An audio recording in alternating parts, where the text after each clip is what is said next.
Comment animer une conférence?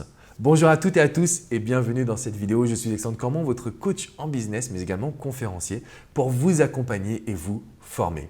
Alors vous avez une conférence à réaliser prochainement, vous voulez développer votre public speaking, vos qualités d'entrepreneur capable d'être sur scène et c'est tout à votre honneur parce que je pense sincèrement qu'il n'y a rien de plus puissant que de pouvoir connecter avec des personnes qui sont sur scène.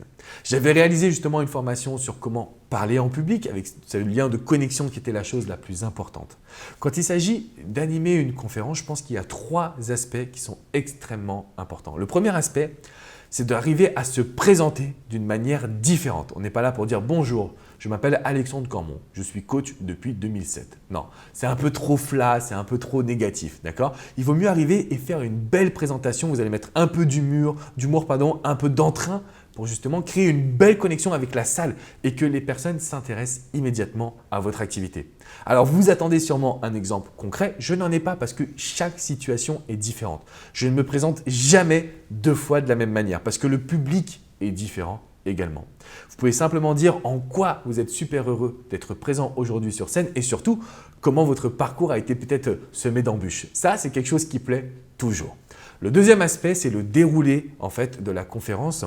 Je crois qu'il faut des histoires, les amis. J'ai testé des conférences, j'en ai fait des dizaines et je me suis aperçu vraiment que quand il y a des histoires, que quand vous partagez des choses que vous avez vraiment vécues et qui vous ont touché, là, c'est toute la salle qui est captivée. Donc en fait, il faut que vous racontiez des histoires, peut-être d'un livre que vous avez vécu, d'un coaching que vous avez eu, d'une expérience traumatisante, d'une expérience très positive. Bref, il vous faut raconter des histoires pour que les personnes puissent s'identifier à vous. Et le troisième aspect le plus important que je réalise dans mes conférences, c'est qu'il faut les classifier. C'est-à-dire qu'il vous faut que les personnes repartent avec 4 conseils, 5 règles, 6 astuces. Il faut vraiment que vous arriviez à mettre en place un chiffre et derrière un savoir que vous allez transmettre. Donc très souvent, en fait, il faut que vous arriviez à donner votre philosophie, votre art, votre être, votre âme d'entrepreneur. Vous allez classifier ces conseils. D'ailleurs, je vous invite à commencer à réfléchir à votre conférence en partant de cette troisième étape. Donc d'abord, on définit quels vont être les conseils qu'on veut vraiment donner. Ensuite, dans un deuxième temps, on revient à la présentation.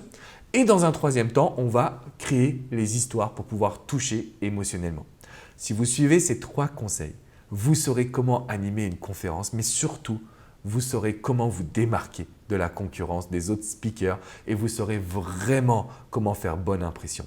Si vous avez des questions, si vous voulez partager vos astuces, n'hésitez pas à le faire dans les commentaires juste en dessous. Je vous invite à mettre un petit pouce bleu, synonyme que vous avez apprécié cette vidéo et bien évidemment à vous abonner à cette chaîne YouTube. Pour recevoir des conseils, un produit gratuit, un cadeau, c'est dans la description juste en dessous. Vous pourrez télécharger mes 10 meilleurs conseils business pour réussir à être un bon entrepreneur du web. Je vous dis à très bientôt les amis et surtout n'oubliez pas de vous abonner. Ciao ciao!